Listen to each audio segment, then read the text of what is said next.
last week, we have seen and spoken about the inner understanding of a jnani. And we said that it's not about stopping action, because life demands action and response in every moment. Even to someone request and say, don't do action, and then you say, okay, I'm not going to do action. That decision is an action. So there's no way that the body-mind can stop action. So in spite of action, the jnani recognizes that nothing real is changing. That's a cognitive shift. In spite of movement, in spite of decision, in spite of the, you can call it the play of life, the drama of life, nothing real is being injured. What is truly real, who you are, never in any way gets tainted or hurt or injured. And this is important to keep in mind initially, because all life problems really come when you begin to think that you are being injured, you are being hurt, you are being compromised, you are being cheated. It's a big shift to know that despite action in any form, walking, thinking, decision-making, feeling, emoting, relating, solving, discerning, inquiring, cooking, cleaning, resolving, any action whatsoever, ing. Despite that, you remain you eternally. Now, the implications of this, as it starts to settle more in one's mind, and that takes some years, don't expect that overnight, is that the world's power to enslave you, to manipulate you, to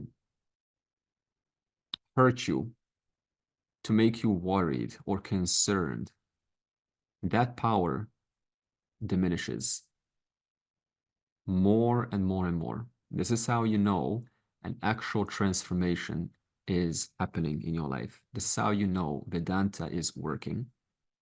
Despite action and the attempts, the necessary attempts and requirements to address those actions, despite all of that, you're more lucid and more clear what needs to be done, without this concern that I've got something to lose or gain. This is a biggest shift of transformation, because a small being always has something to lose because they're small and they can get smaller, or gain because there's always something bigger to be attached onto the small being. So if you look at your life experience, when we were maybe 10 or 20 years ago, there was a lot to gain or lose. Your first partner, maybe your first job or your first friend, there was a lot. You felt like, I need to protect this at all costs. I need to preserve this. This is important. This gives meaning to me. We can relate to this. As we start to get wiser and wiser, you realize, number one, that you don't really need anyone. Sounds cold. You don't really need anyone. It's like, what? Yeah, let's admit it. Everyone is expendable. Oh God. Every single person is expendable. Yeah, that's the truth. Let's admit it. You will always be taken care of somehow, in some way. You will always find a way to survive. Of course, there is that mutual relationship that we have to honor because at the transactional level, I do depend upon you and you do depend upon me. We can also admit that.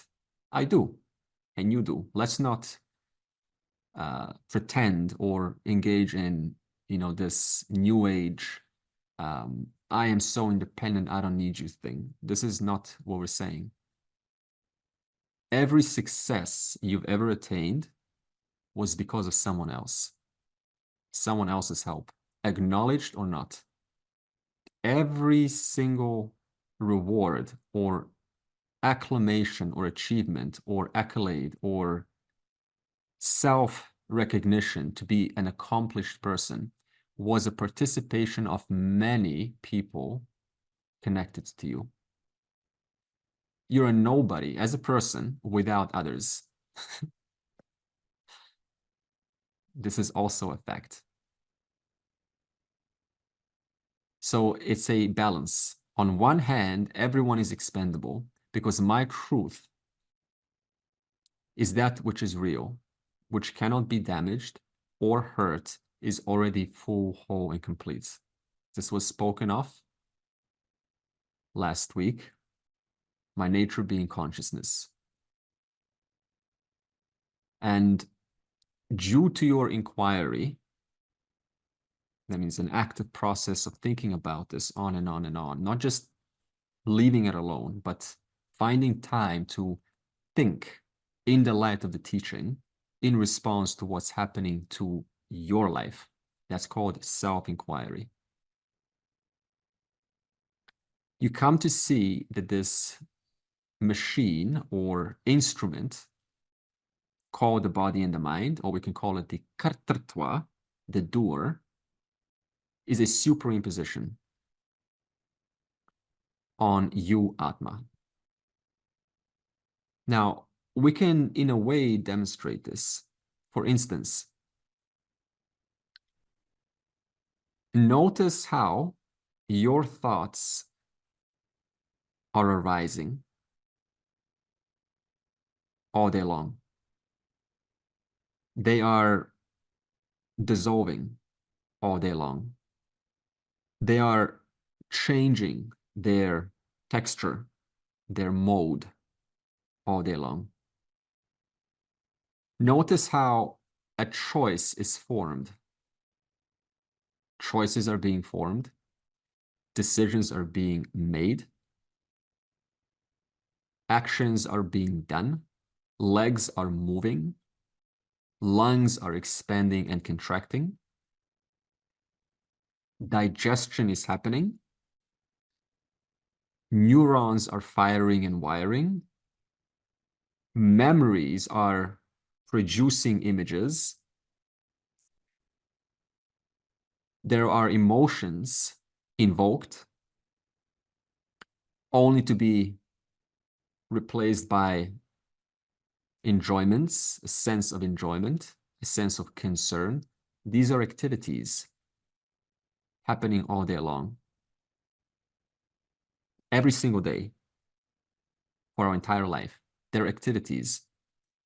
How much of these activities are you truly there in some cockpit producing these things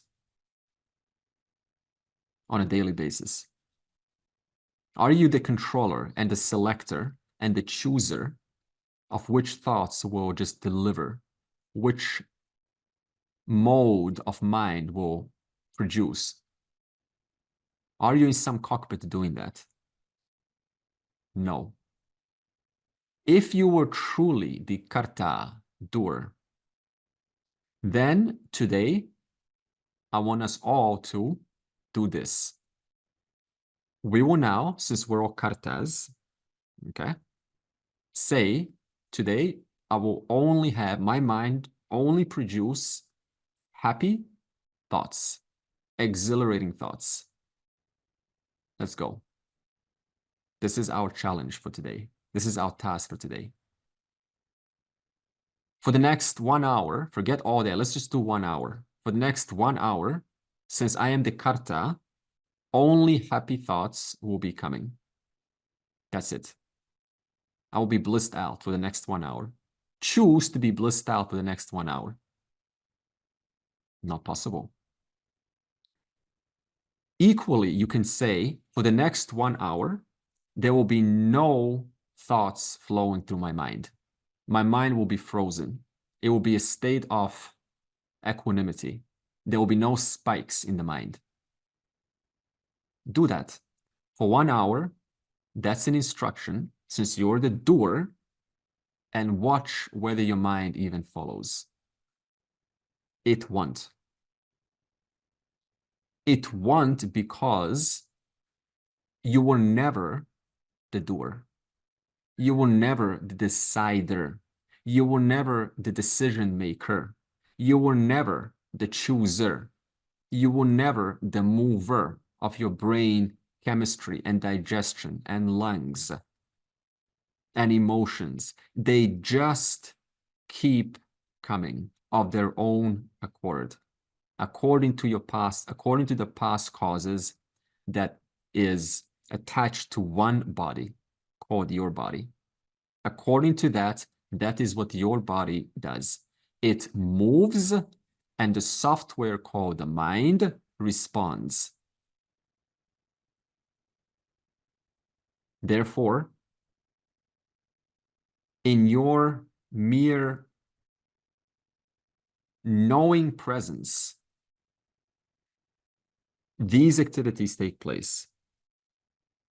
By your mere presence, these activities are produced, they're sustained, and they dissolve.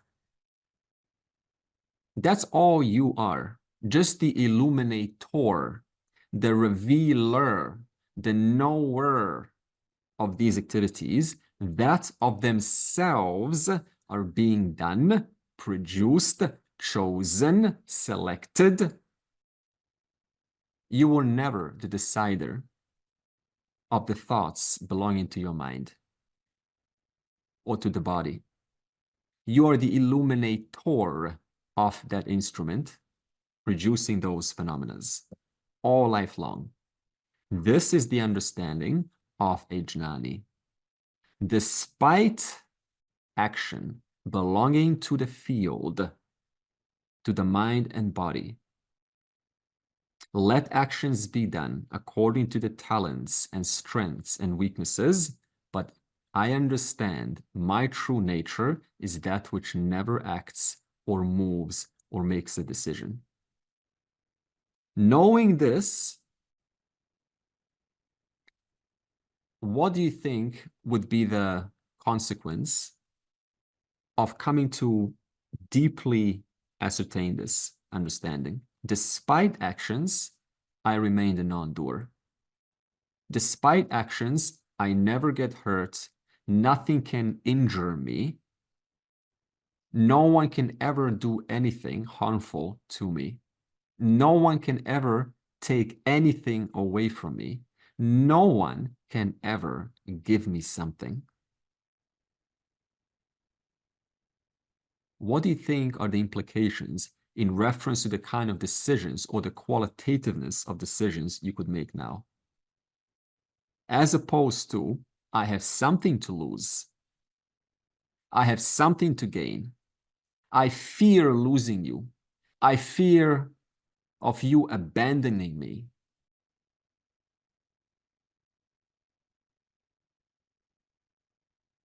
Therefore, the wise person can act with a certain amount of clarity, composure, and objectivity. There are no pressures to make a decision on the basis of a gain or loss, because you know there is nothing greater than who you already are. And on the basis of that, it does not mean I become a solo bachelor, distance myself from all. It just means amidst my participation in the world, I can make much more informed, clear decisions without any pressures anymore. Isn't that a better way to live? Therefore, this knowledge does indeed translate directly into a qualitativeness increase in the kind of decisions you make and how you live your life.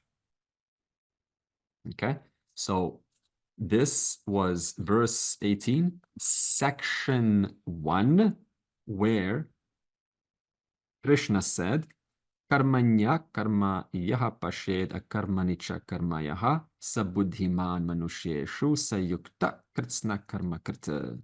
And then he says in the first section of that verse, the one who sees actionlessness in action.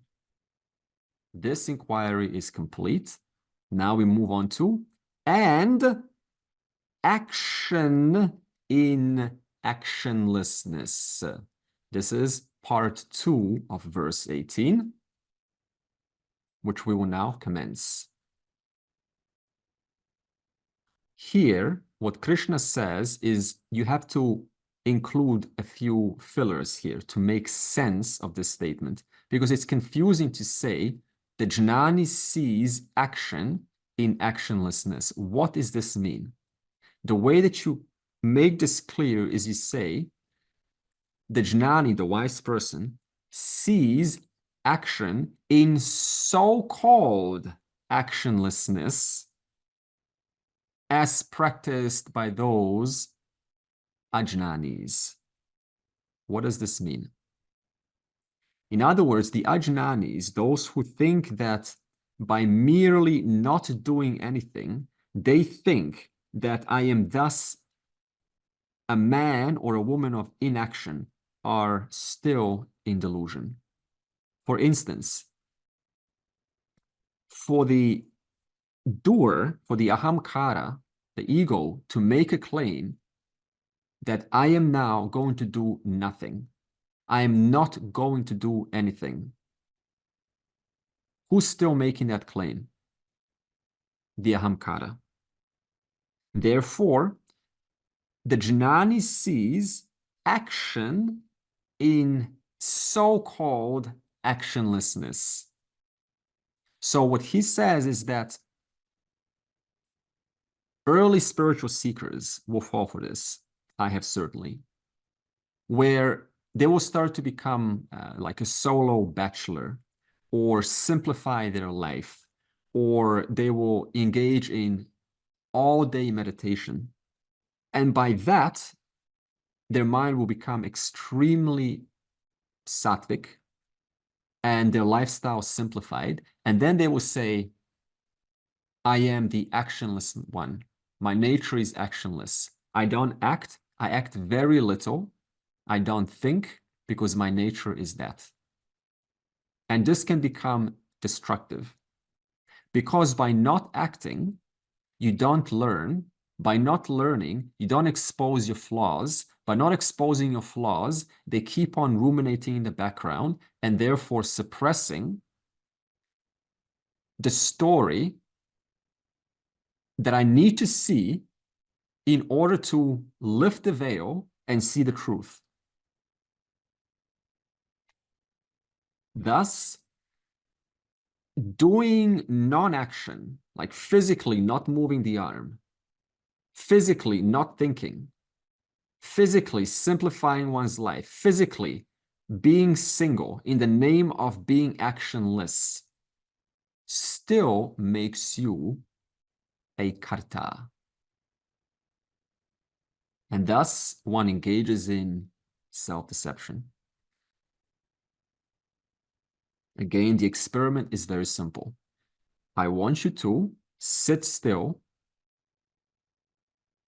for 5 minutes and not move and not think, not ruminate, Just relax. Be at peace for 5 minutes. Okay, Jaimini, you don't have to actually do it.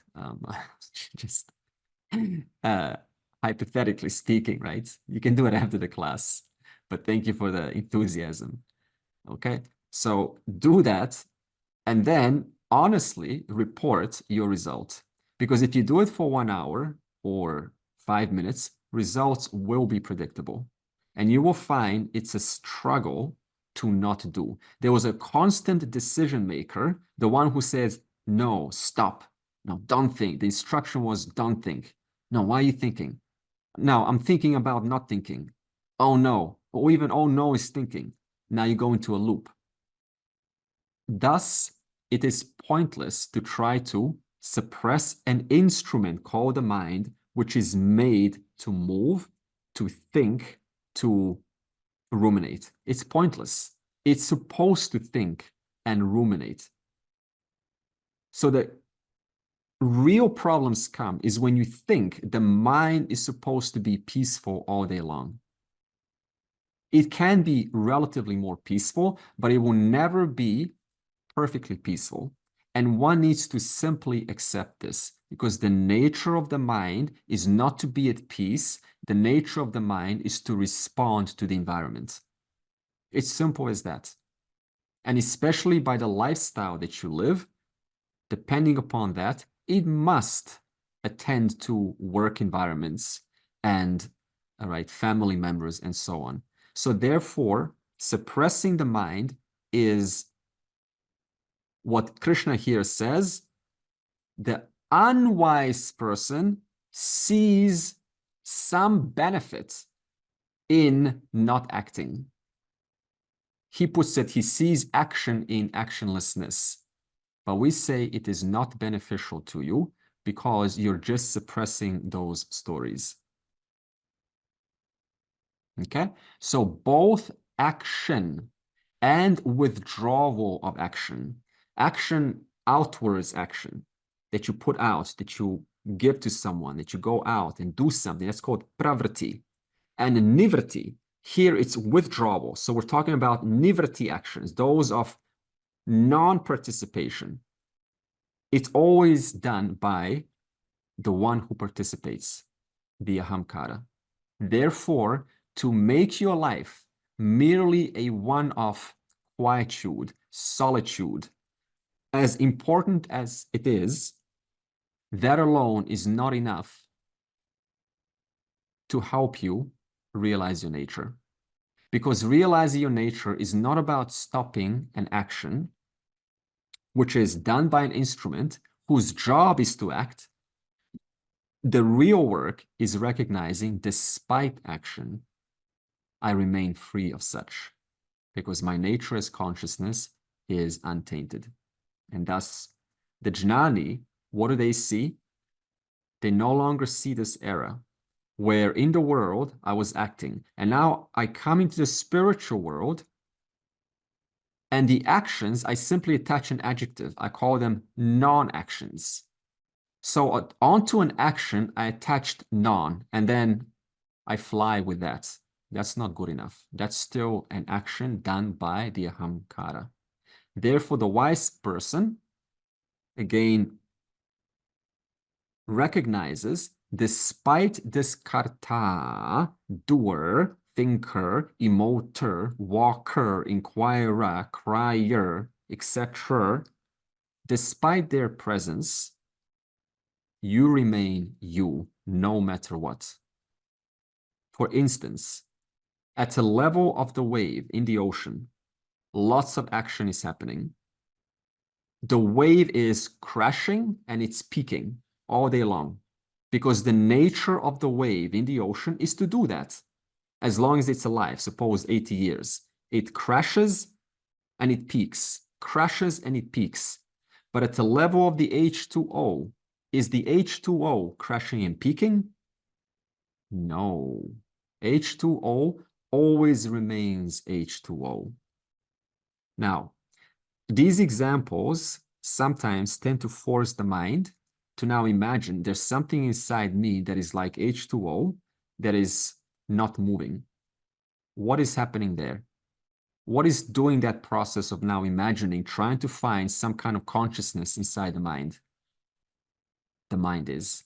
You see this? And what do we say at the beginning of the talk? You are the illuminator, the knowing presence in whose presence the mind does, the mind imagines. So if you now start to imagine like there's some kind of consciousness, as like there's H2O inside the wave, there's some kind of consciousness in me that is just there, not moving and still. And this body is now moving and emoting. What is doing that process? The mind is. And we just said you are that which is free of the mind, the illuminator, the illumining presence in whose presence the mind does all these activities, including trying to visualize this consciousness. Therefore, let's not fall for these errors of trying to use the mind to imagine like you are somewhere inside.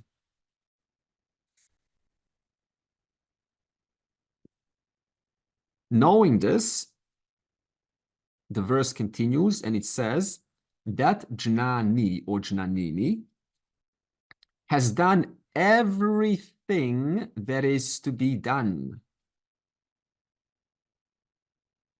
When you vacuum your house or sweep your house, have you done everything that is to be done in your life?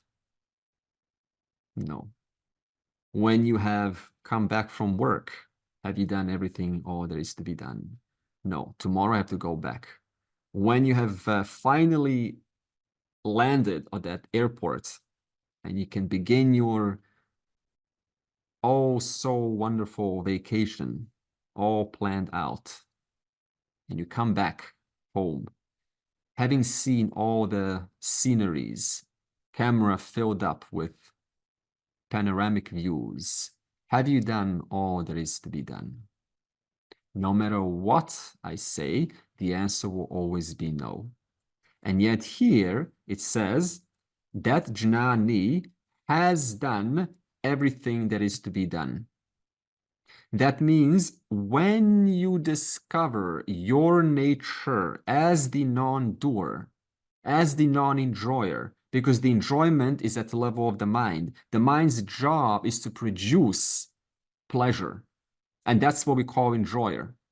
The mind's job is to move, to act. That's what we call doer. When you discover your nature to be free of that in one stroke, you're no longer bound to that single entity who always wants to gain and is afraid to lose. In other words, like H2O, H2O is not bound to the destiny of the wave. If the wave crashes, that is not the destiny of the water, the H2O. If the wave gets born, that is not the destiny of the H2O. Water is water equally through and through every single wave. What happens to the wave, crashing or peaking, has no bearing on the H2O.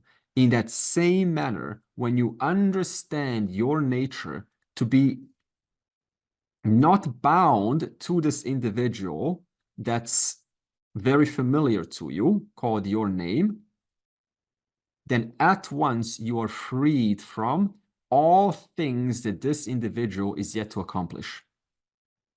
Because the individual has much to accomplish, but you remain the whole. And the whole is the whole. That means there's nothing outside of the whole. And thus, there is nothing more to accomplish because you are the limitless one.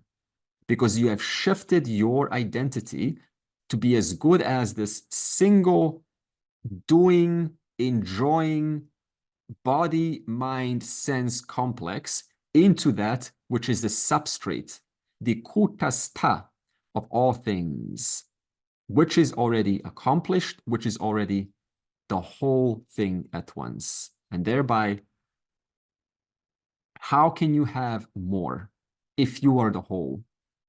If you are that which is limitless, how can that which is limitless have more? How can it accomplish more? What more is there to accomplish if nothing is excluded from it?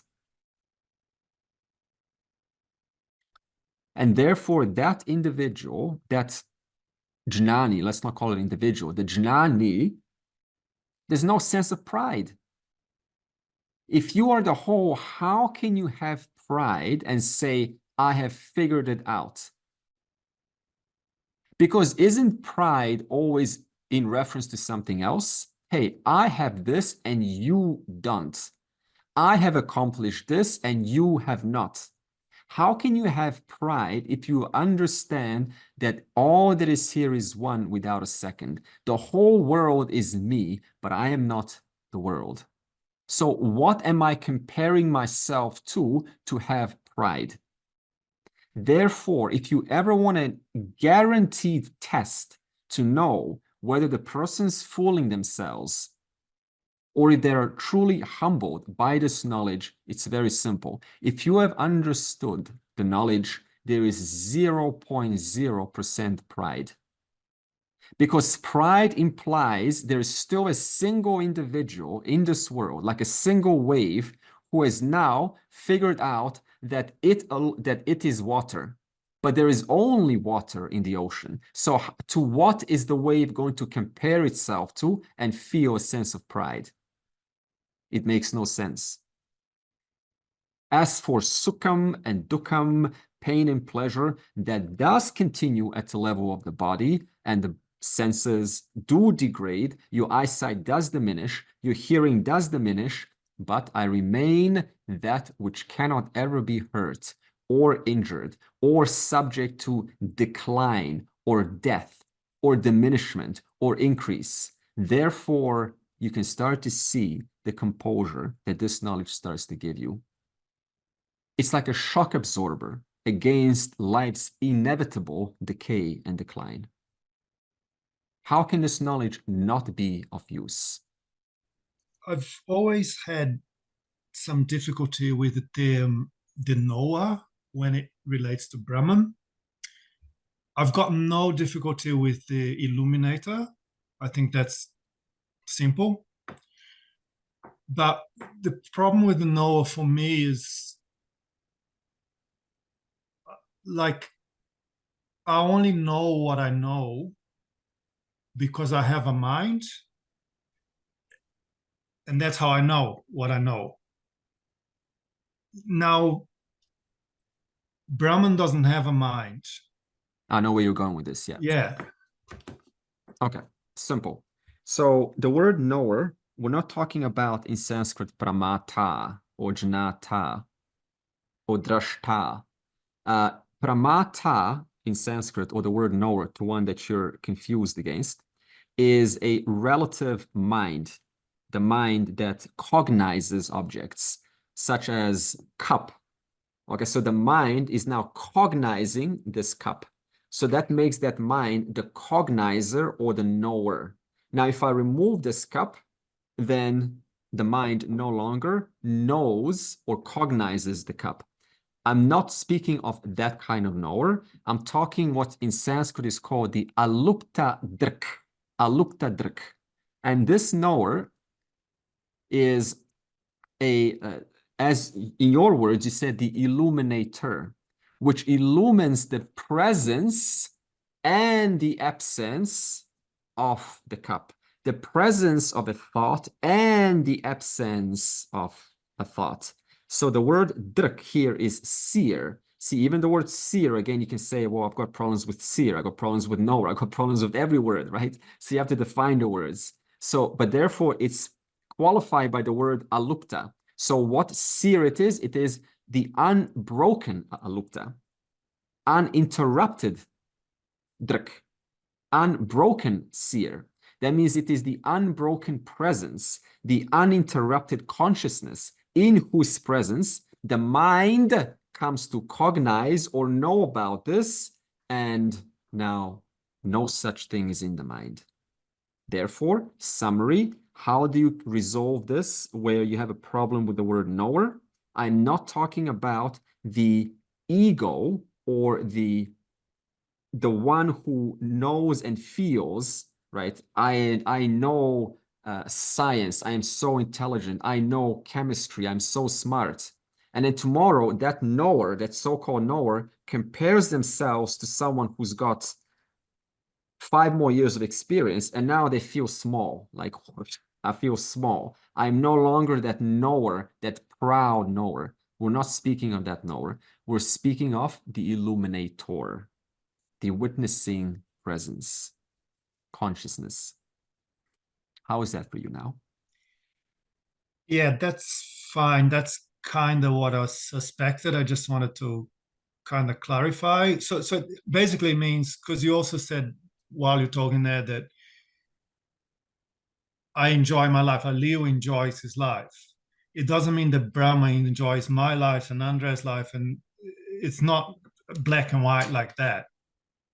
Perfect. So in the presence of the Aluptadrik awareness, there is enjoyment from the standpoint of Leo. Yep. There is enjoyment from the standpoint of Andre's body-mind, because Leo's body-mind simply responds and produces pain and pleasure depending upon what's happening. Andre's body-mind does exactly the same. That which illumines the pain and pleasure produced by Andre's body-mind is Aluptadrik, consciousness. Same thing from the standpoint of Leo. That's why we say Aluptadrik is the illuminator, the knowing presence. So what I wanted to say is, like we're talking about emotions, knower, or any type of cognition, can we say that this is also a concept? Ego is also a concept which is illumined by that alukta trick, what you're saying. Can we say that? Yes, so they're all knowledge concepts made out of knowledge, made out of, such as the person who's a dreamer produces a world, a very well-made, formulated, put together world full of laws and concepts that are being produced by the mind alone. Your mind produces concepts, which then is called the dream world. That's all the dream world is, just concepts and memories of the mind, which then restructures those concepts and creates some order and structure to them, which then you say building, tree, mountain, person, house, and so on. So the answer is yes. Even the mind and that cognizer is also but a concept. Okay, and I have one more question, Andre, which is related to, like we were discussing karma last week.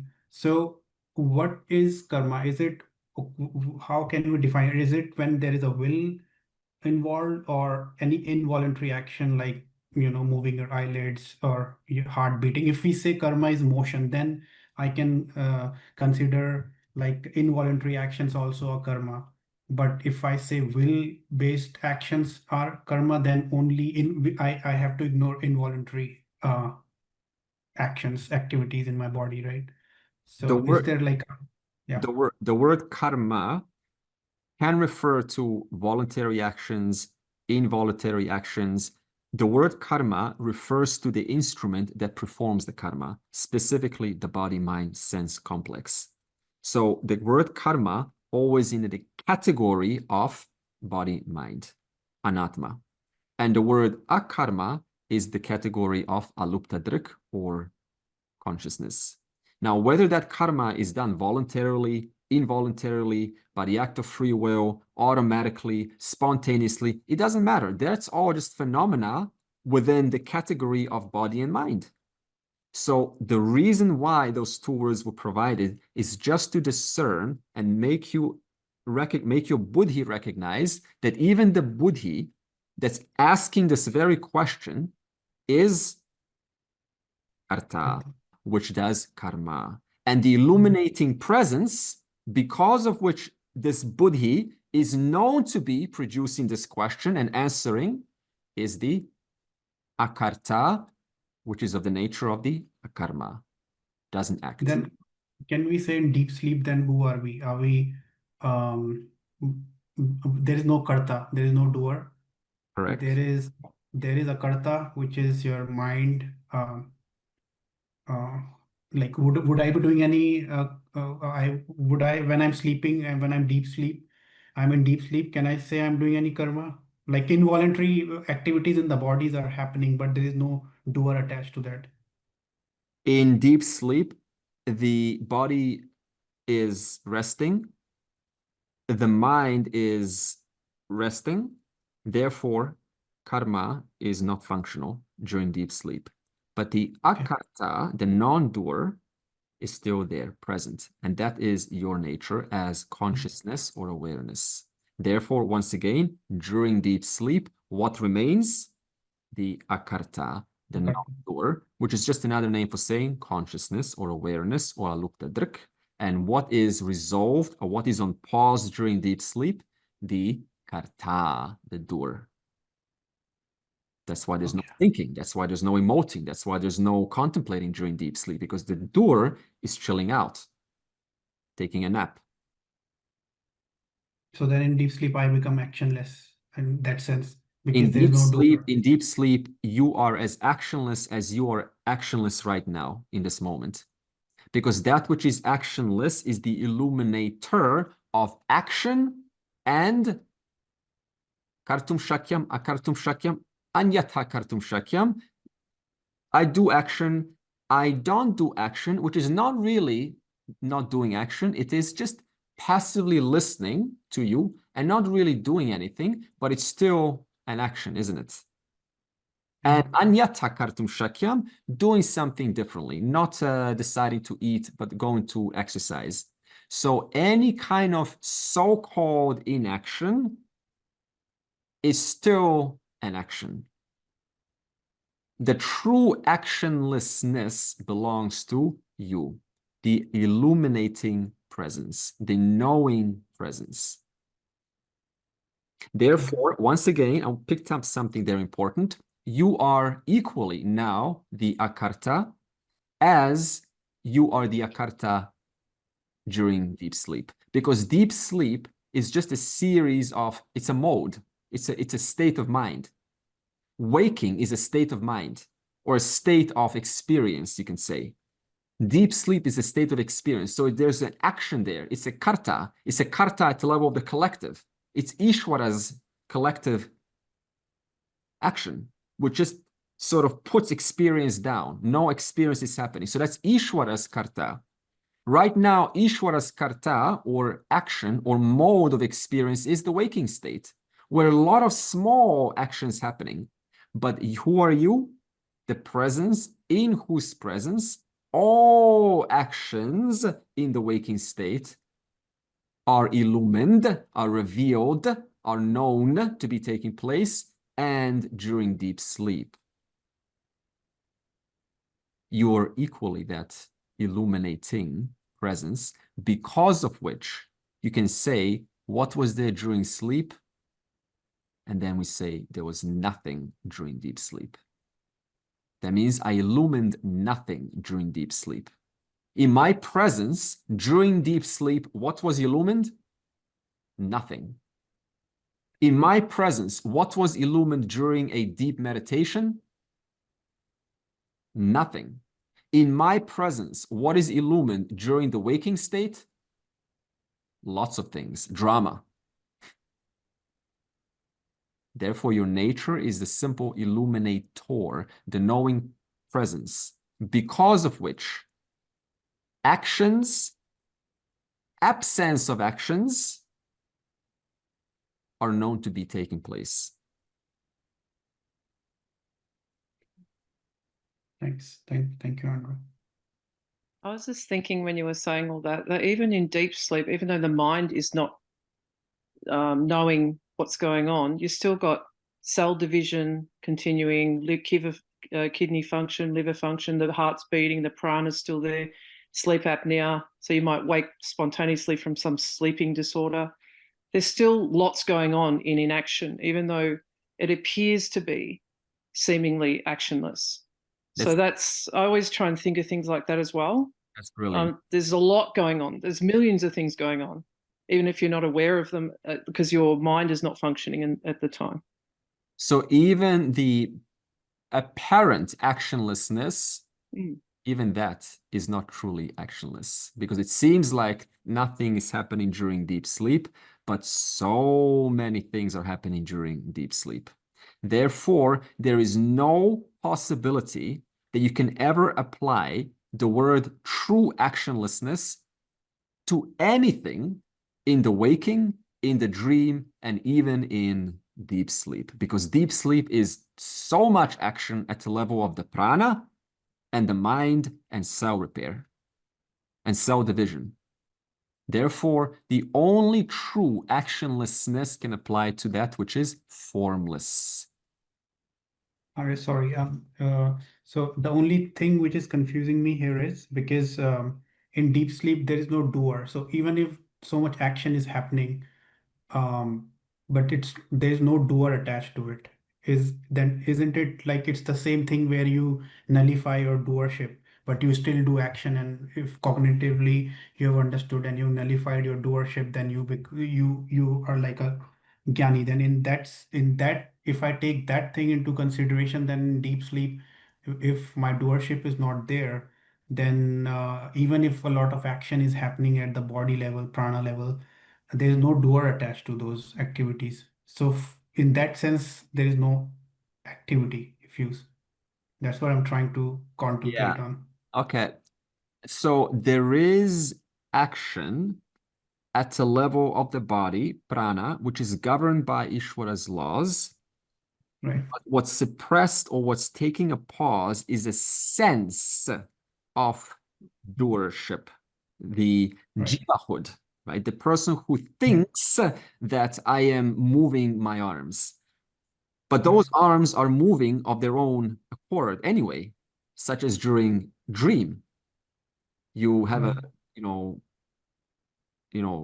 little flick of the arm or something happens.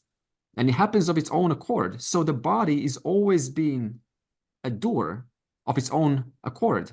You were never really in control. It's only when you believe that I am in control that you say, oh, I am doing my life. I am doing the choosing. I am doing the selection of who I want to marry. I am doing the choosing of the selection of food that I want to eat. It's not you, the Alupta Dirk, who's choosing. It is a person called Ashish who's choosing based on so many likes and dislikes that have been learned throughout the lifetime. And based on them, they just innocently, you present 5 foods and that person goes, I want what? Masala dosa. And you go, oh, I selected that. You didn't. You are the awareing presence of Ashish in reference to his likes and dislikes, choosing that to be done. So therefore, the Jnani recognizes, I'm not making decisions here. It's just an impersonal instrument responding to the environment according to what it's learned and its conditioning from the society and culture. And based on that, I let that instrument perform and serve and contribute to the best of its abilities. But I know all the time, unceasingly, I am the illumining presence. That is my nature. And for the time being, yes, there is a special relationship that there is with this one body. That is for sure. But because there is a special relationship, it doesn't mean that it is you. They're two different things. It is my house, but my house doesn't mean that I am the house. It is my body, my thought, my idea, but it doesn't mean that I am as good as that idea. Therefore, we can still appreciate that thoughts do arise, and you can say, interesting thought, but I take no ownership of it. Okay. So I think I get it now. So then I can say that, like as you said, the bodily functions and everything is happening as per Ishvara's Srishti on its own accord. But when I wake up, one more concept alive, is alive, which is the ego, which is the person Ashish, and then it starts attributing those activities to itself. 100% correct. Okay, thank you. Leo? Yeah, it's interesting actually that she said all of this. Because I was gonna respond to what Lorena said, and that to me personally was a real key to understanding the whole thing. Is just accepting that there's always a lot going on at the same time. Like, because we tend to compartmentalize black or white. Okay, so either there's inaction or there is action, whereas there's inaction and action all happening at the same time, always. And so, and even when you're trying to explain to Ashish, you, as you're speaking, you're actually making differences because it's the only way we can talk. Like you're kind of dividing things into many different parts, and then whereas I think what Lorena said is really illustrates that there is no one or the other. It's all happening. And to me, understanding that through the years of thinking about this and walking in the bush and just being, it's that oneness that was the key for me to really understand what's going on. Not that I still have my doubts and shortcomings, but anyway, I just wanted to point that out. I think it's a real key. I see where you're at. Excellent. Thank you, Leo. So who gets enlightened? Having spoken of all of this, let's see how smart we are. Let's pose a challenging question. Then who gets enlightened?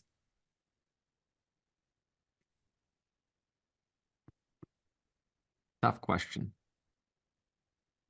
Because if it's a valid question because there will not be search for this. No one. Okay, excellent. That's No.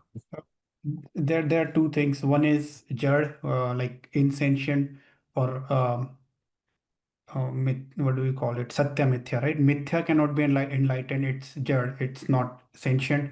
And Atma or Brahman cannot be enlightened because it is just is. So no one is. It's just all a concept. Okay, super. Super. You've added a lot to what Lorena said. Because we cannot just stop at no one. We have to explain this. So let's start with Brahman or Atma.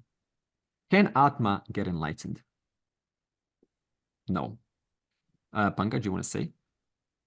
Only ignorance gets removed. Nothing changes. I need not say anything else. Let's move on to the next verse. Okay. But I'll complete my inquiry. Vijay? Yeah, I think that's why they call it realization, right? It is there, you realize it. You become, you realize your true self, that truth, that is all that happens. So something gets removed. Yeah, exactly. If something gets removed and you realize that which you were seeking, you already had all along. And you just now very much see it. Oh, okay, it's what I always knew it was there. I just doubted it because my notions were telling me it's got to be something else. Okay. So let's put this into question, is who gets enlightened? It's an important question to gain extra clarity. Let's start with Atma. Can awareness or consciousness or the self get enlightened? The answer is no. But then why? Because there is no second entity to get enlightened. Atma is all that is. Therefore, there is nothing that's binding Atma, because something to bind or pull you down, to clamp you down, implies there's a second thing that exists. Atma is the only principle, the only reality that is. It is already whole and complete. Therefore, nothing is outside it that can sort of put it or suppress its nature. There's no second thing here. Therefore, Atma cannot be the one who gains enlightenment because it is already ever liberated. It is already free. The word liberated, when I say it's already ever liberated, means here it's already free. It's not confined or suppressed by anything. Now, what I heard before is someone said, what gets enlightened is the mind. This is a tricky one. You know, enlightenment is for the mind. Careful. For what is enlightenment? For the mind. What's the nature of the mind? Is it that which changes, fluctuates every single moment, or remains the same? It fluctuates. If enlightenment was for a fluctuating instrument, then your enlightenment would not last. Because you will get enlightened today, and how long does your mind remain the same? For 5 minutes, then suddenly your lights go off. Therefore, it cannot be for the ahamkara, or the mind, or the buddhi, because it would go away. And that would be a fruitless search. So then what happens? What is this enlightenment thing? As somebody says, the only way you can possibly answer this question, who gets enlightened, is you don't even answer it directly, but you have to say what I think what Pankaj said is, ignorance from one single mind gets removed. In other words, the mind looked at itself as an independent thing, different from other things in this universe. It looked at itself as satyam, as an absolute reality, where in truth, this mind was one of the many appearances of this one truth, such as the unenlightened mind. Let's look at an unenlightened mind. Is like this pot. And this pot is made of clay. And the clay is the only truth that is right now. There's nothing but clay in this universe. The space is made of clay. My thoughts are made of clay with a form. Like this is a thought now. It's clay with a form. Air is made of clay. Earth is made of clay. Water is made of clay. Emotion is made of clay. Doubt is made of clay. Anger is made of clay. Joy is made of clay. Concept of I is made of clay. That's called the ahamkara. Ego is made of clay. There's only clay here. Sound is made of clay. And this mind, one of the manifestations of this one substance, of one consciousness, looked at itself as, I am this much. The truth stops here. The moment anything outside me is the end of the truth. The truth is this alone. And that mind hasn't recognized one thing, that its truth is equally so everywhere throughout. The whole thing is just clay. And it's just an incidental appearance in one lifetime called one mind. Now you remove ignorance from that mind. And what happens? That mind remains exactly the same. It just has a shift. It recognizes I am one of the manifestations of this infinite clay compared here to consciousness. One of the manifestations for a short while. And my existence, is it away from the clay? No. Where mind is, where thought is, that's exactly where clay is. So pot here is equated to the mind. The clay here is equated to consciousness. What's the relationship between the clay and the pot? It is a satya-mithya relationship. The clay is satyam, which means the truth. The pot is mithya, which means dependent upon. So the pot depends upon its truth. So your mind always depends upon consciousness. So is your mind being like this pot? Is it away from consciousness? Is your thought ever away from consciousness? Is your emotion ever away from consciousness? Is your sense of I, who you think you are, ever away from consciousness? Now look at this. Can you say that the pot depends on the clay? Can we say that? Yes, because it does, doesn't it? The pot depends on clay, because if I take the clay out, where's the pot? But does the clay depend upon the pot? No. So the pot is the clay, but the clay is not the pot.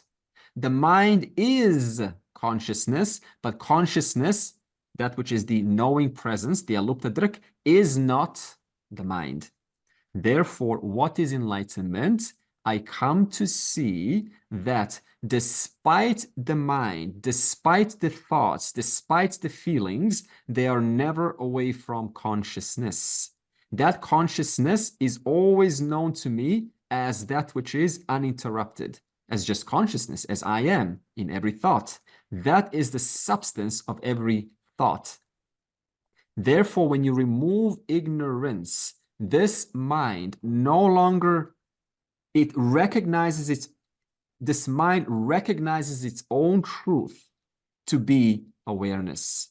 Therefore, you leave the mind alone. Because the mind is mithya. It is like the spot. It's shaping and molding every single second. One moment your mind is like this. The next moment your mind is like this. Then the next moment it's like that. Then the next moment it's like that. That's the job of the mind. But wherever the mind is, that's exactly where consciousness is. That is why every thought depends upon you. Thought consciousness, concern consciousness, pot clay, concern clay. You see this? So every form that the consciousness seemingly takes on depends upon consciousness. Therefore, what happens when we say enlightenment? That mind no longer takes itself as satyam, it sees itself as mithya. The mind changes, but wherever there's a change, it always depends on that one consciousness, which is always known to me as I am. Imagine that there is a rope.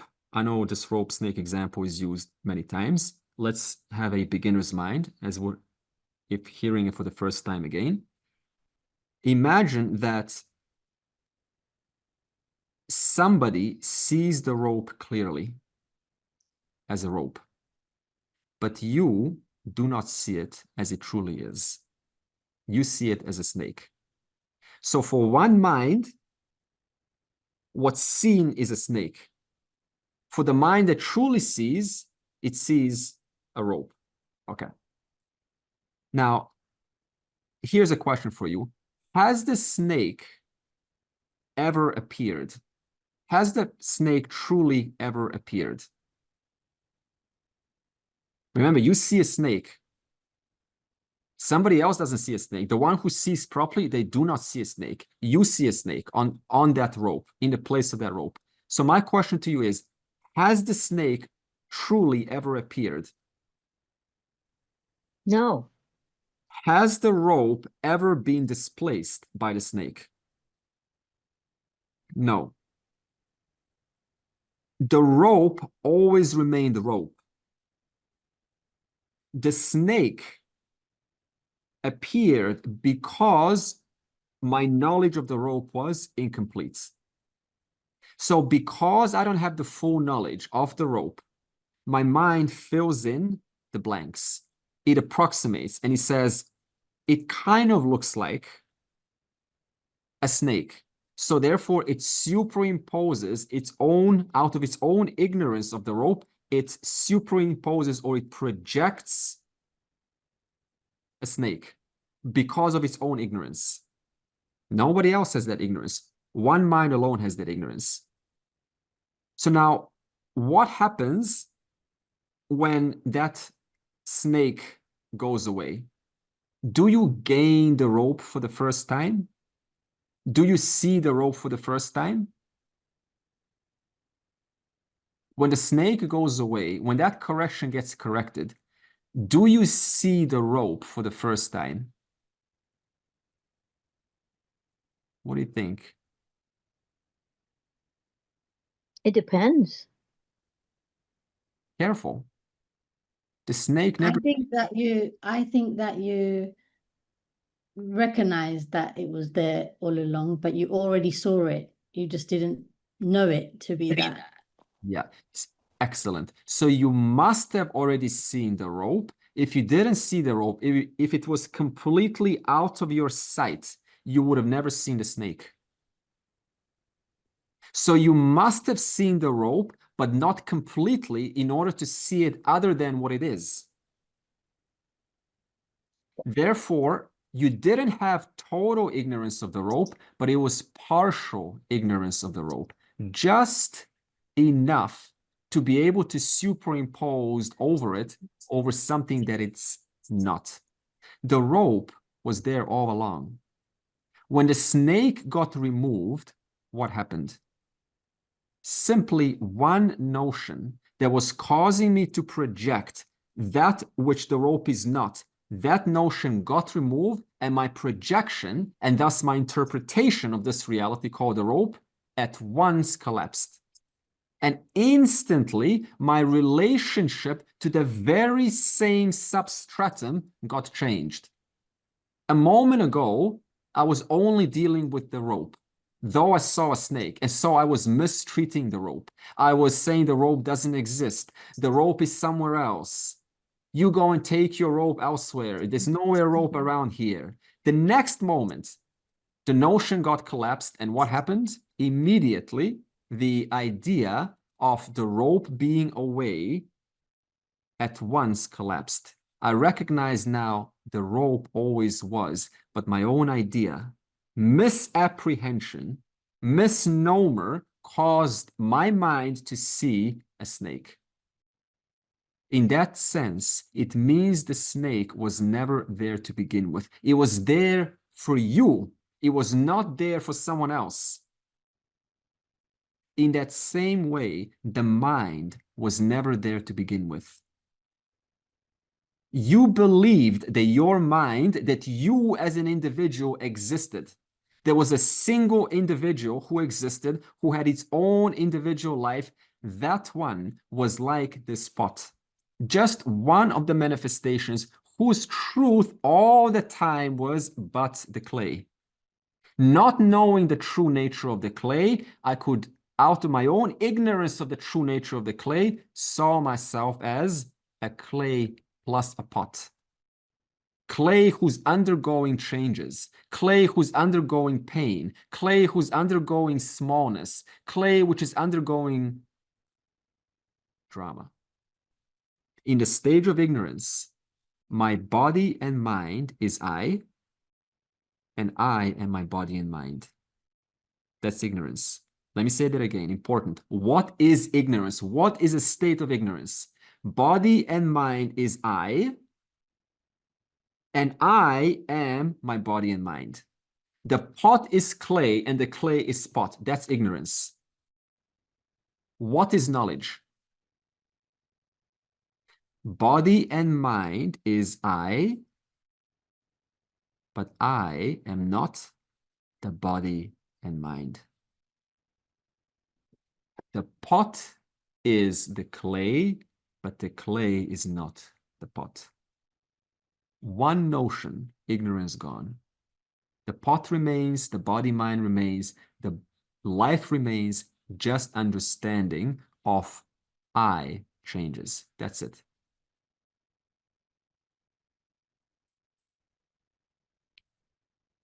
Another example to simplify this, if someone is perhaps looking for some clarity still, is you have a sun shining all the time, and the clouds are covering the sun. And you take a ginormous leaf blower called the Bhagavad Gita. Not only does the leaf blower blow the clouds away, because that's called moving ignorance to a future place in time, but totally obliterating the clouds. What happens? The sun is revealed. Has the sun done anything at all? to reveal itself? Zero. The sun was always shining. Simply, the clouds got removed. Now, when the clouds do come back, as they might, because we have life situations that are, anyone who knows that when you are in that turmoil or that real, right, it holds you. Self-knowledge is a little bit shaky. Okay. But in that moment, once you've seen the sun clearly, before you were wondering what's behind the clouds, is it a big light bulb? Is it a blue color? What is it? Once you see that sun, when the clouds return, that's called life situations, are you going to be then going, I wonder what's behind the clouds? No. Where is your security based on? What is your security based on? On having recognized that it's always there, no matter what. When life situations hit and take their turn, my understanding is I am still here, untouched, uninjured, unmoved, akarta. Nothing can touch me, nothing can move me. Therefore, nobody gets enlightened, because the bound entity who believed that they need to get enlightened never truly existed. They were mithya. Therefore, it's not possible to say that I got enlightened.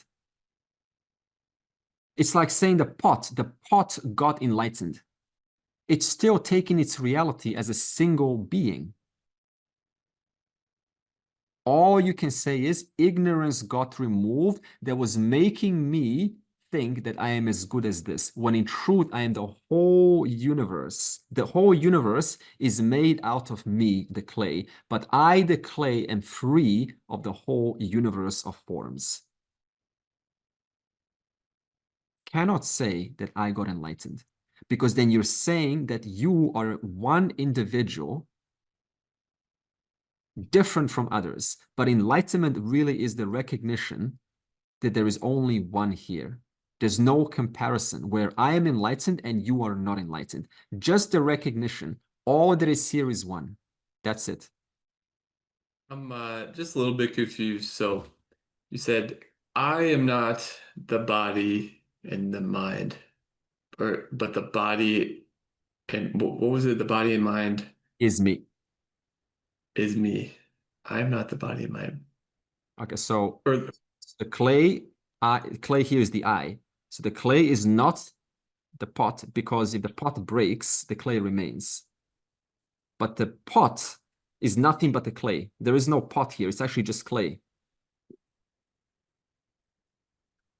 I understand. Sorry, I understand that analogy with the clay, but I'm referring to I am not the body and mind, but the body and mind is I. Is that what it was? Yes, yes. And how do you arrive to that understanding? Again, you have to go several sessions prior and analyze a satya-mithya relationship, that everything about your body reduces into mere particles, atoms, intelligence, and your thoughts, the 5 subtle elements, also reduce into mere intelligence. And intelligence relationship to consciousness is a satya-mithya relationship. So everything reduces into intelligence, called Ishvara, and Ishvara's truth is Brahman, which is your nature as consciousness. The body and mind is not I. The body and mind is I. Is I. Okay. Because everything is consciousness. So therefore, everything is consciousness, but consciousness is not any one thing. It's free of the whole show. But they're not two different things, just like a pot and clay are not two different things. It's a satya-mithya relationship. So the body and mind is and is not I. The body and mind is I, full stop. I am not the body and mind. But this is where I got confused. But I am the body and mind if I is all. No, because if consciousness was the body and mind, then it couldn't be a flower, it couldn't be the tree, it couldn't be the air, it couldn't be the space. So it has to be free of properties, of attributes in order to manifest apparently as the whole universe. So you cannot put one single attribute to consciousness and then say, you know, body and mind, you know, I consciousness am the body and mind. You're not. You're so much more than the body and mind.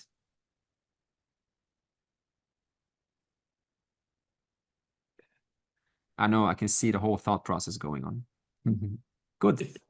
Very What happy. you're saying, it's not limited to the body mind. Excellent, excellent. Stay there. Okay.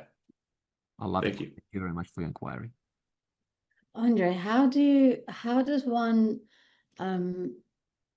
avoid falling into apathy and a lack of enthusiasm and interest in life? Because when you are having this at the front of your mind, what you are and what you are not, and this feeling of detachment, basically, in a sattvic way or in a true sense, like what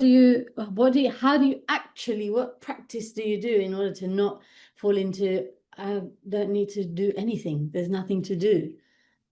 Okay, good. So, Jaimini, the question is based on, again, mixing up the non-actor or awareness and putting it into the body and mind. We have to understand these two orders of reality.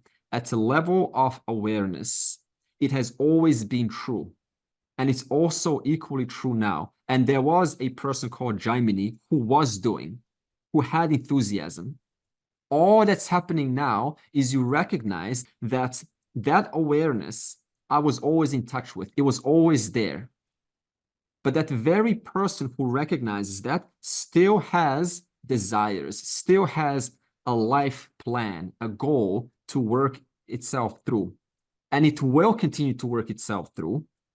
There's one extra understanding: who is or what is working life through? What is enthusiastic? A body mind, and that body mind I am not. Therefore, at the transactional level, enthusiasm continues. Why? Because the transactional person or instrument called Jaimini still has so many passions and life goals. Everybody here has life goals and passions, everyone, without a doubt. And that will continue to exhaust itself until the last breath, because it has to. It's not possible to just sit down and say, I'm going to now do nothing. The body mind is going to do nothing. The body mind wants to do so many things, doesn't it? Who am I? The illuminator of that which does, acts, thinks, walks, gets enthusiastic. Therefore, we're getting clarity. What is what? We're not negating or diminishing enthusiasm or desire, just seeing desire is at the level of the body mind. Who am I? I am the illuminator of that desire. Life passion is at the level of the body mind. Who am I? I am the witnessing presence of that life passion. Like the sun. The sun doesn't need to do anything. The clouds just move. The sun just illumines the clouds moving. And you go, oh, the clouds are moving. So the sun is, in that sense, just by its mere virtue, shining the activity of Jaimini. Therefore, there's no question of turning this into a form where now I excuse myself and say, oh, I don't have to do anything. What are you doing in that mode when you say, I don't have to do anything now? Let's go with this. I don't have to do anything because I am actionless awareness. Yeah, it's bypassing, like what we were talking about last week and at the beginning of class. You're putting the actionless nature of awareness, putting it onto the body and mind. For now, the body mind doesn't have to do anything. Error. So this is what we mean by distinguishing what is what. Awareness, body mind. Let the body mind do, but let's not mix the two things together. Yeah, I guess then, like, that question then opens up this other huge question for another time, but is then, well, then how to act? Because inevitably, when you do go on this path and you start to look at life like this, and everything matters, everything matters, then suddenly you're like, well, hang on a minute, I don't know if I want to engage in that kind of activity or this one. But then, like you said, we do have these tendencies or desires for things, and then it's like, well, actually, should I go to that barbecue and have fun for what? What is that? What is fun anyway? This is all nonsense. And this kind of, and it just sometimes it's just how to behave. Okay, good. So I'll put a introduction, but that question is leading on to the next verse and the next 2 verses. So it's very simple. Knowing now that I have nothing to gain or lose, but it's just an instrument. You're not going to find a independent entity inside your body and mind. There's no independent entity inside your body and mind. Knowing that, your body and mind becomes much more available to contribute. Less of me, because now the Buddhi recognizes this me who I thought I was just nothing but the body and mind. But my nature is not that. I am free of the body and mind. So you let the body mind do what needs to be done for the sake of the well-being of the community, of those around you. So you're much less prone to doing those things that we call selfish activities. Because selfish activities are always in the name of one individual, have something to gain and extract from the world. So you're right. There is a certain mature reassessment of what is it that this body-mind really wants to re-engage in right now. No, I don't want to go and party. It's just going to be shallow conversations. And also sometimes party, you may want to for some novelty and some interest. But you do really come to reassess your priorities. That is a fact. That's a byproduct of this knowledge coming in. So what is the right action to do? Any action that is in the name of being a contributor, because every sentient being is inculcated with a program called Dharma. And that Dharma always acts to be of service to other beings. All animal worlds, you can see this. The only place where we don't observe this is in the human world. Why? Because our own likes and dislikes get in the way, and we say, no, I can have it my way. But the feedback system being built in shows the person you cannot live like that for far too long. Because the irony is, though I can go the easy way, the preyaha, it starts to actually make the person less responsive, less joyful. Their ability to experience joy is stripped out. Now they have these big things they need a big sounds, big music, big parties to feel an ounce of joy. And yet before, when you start to relinquish these things about being someone and having to prove myself and having to get constant validation and this and that, then small things, I tell you, small things in life bring you joy. Because we reset to the natural level. Therefore, yes, reassessment is a natural byproduct of this knowledge becoming deeper and deeper. So don't feel guilty if suddenly you're like, oh, well, why?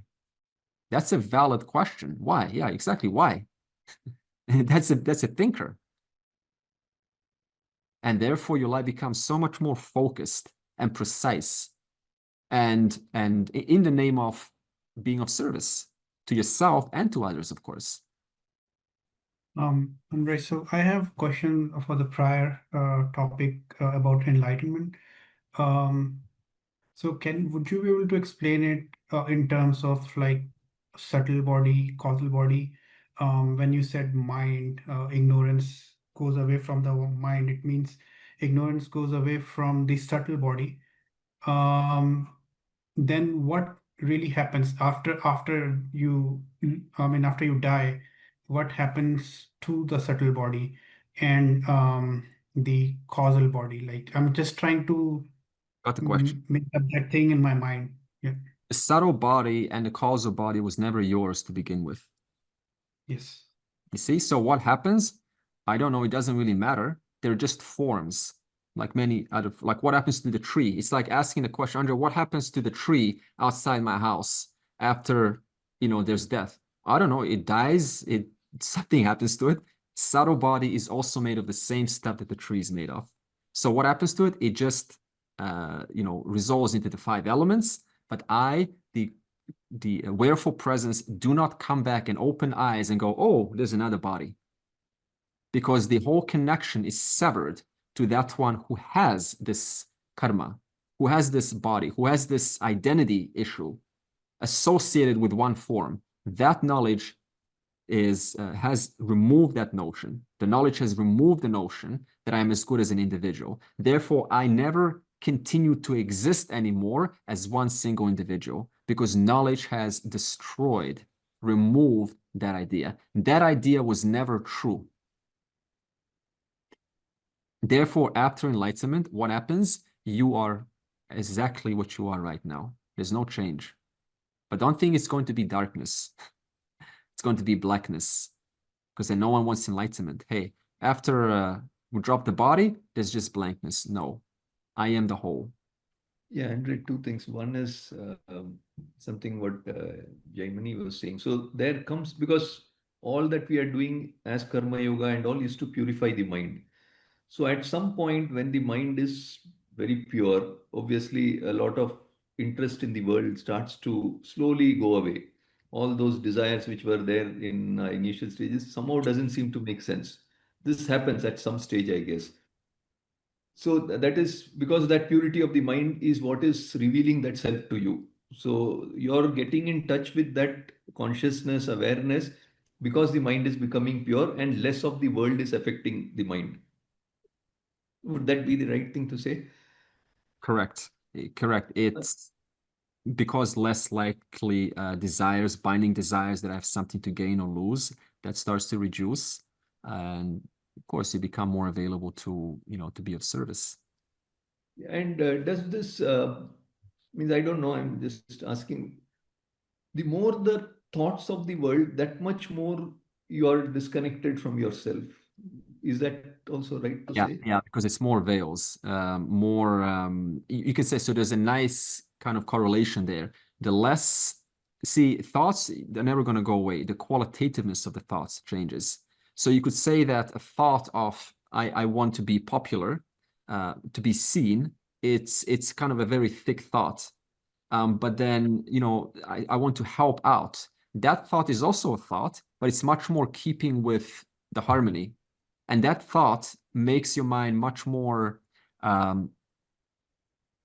capable to relate to the teaching when I do speak about the whole and that all that is here is one. Because no longer is the mind rejecting and saying, no, because I spent my whole life just getting for me, therefore everything, I'm different from everyone. So the mind has to go through this karma yoga process where you get trained to start thinking, I am giving to the whole. You see how it's a beautiful step? I am giving to the whole. I'm still giving to the whole over there, but it's much better than I'm extracting from the whole.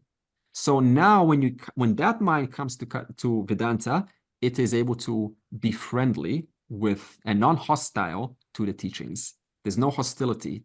It's able to say, yes, there is oneness here. And it's really funny. People reject this oneness idea. Look at this. Here's a question. What's wrong with oneness? What's wrong with unity? It's the best thing. Nothing. And yet there's this fascination that things are over there, God's over there, you're different from me, we're all kind of in our different groups. And I just asked them, what is wrong with oneness? So what does this show you? The mind itself, who is rejecting oneness or Advaita, is itself split. And that split, psychologically split mind simply lives out its life and says, no, I resist oneness. Why? Because my own mind is all muddled up, all divided into different parts. And so you offer oneness to that mind, it's not going to receive it very well. So just to appreciate and be interested in Advaita vision, that alone must mean you are well psychologically sound. So yes, the mind is crucial to this. Purnamidam Purnat Purnamudachyate Purnasya Purnamadaya Purnam Eva Avashishyate. Om Shanti Shanti Shanti.